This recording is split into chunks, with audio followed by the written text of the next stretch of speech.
ہمارے نبی صلی اللہ علیہ وآلہ وسلم کی عرب میں ولادت ہو گئی۔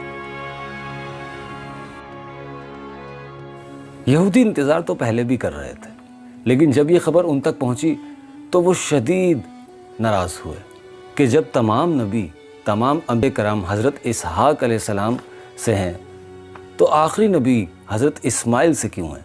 یہ بات ان کے لیے قابل قبول نہیں تھی۔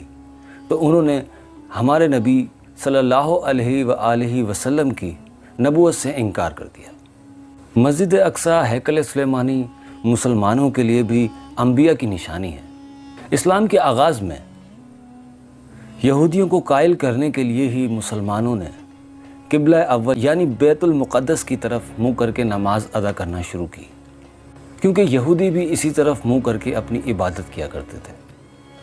اور اس واقعے کے تقریباً 17 ماہ بعد اللہ پاک کی طرف سے حکم ہوا اور ہمارا رخ بیت المقدس سے مکے کی جانب، خانہ کعبہ کی جانب اللہ پاک کے حکم سے موڑ دیا گیا۔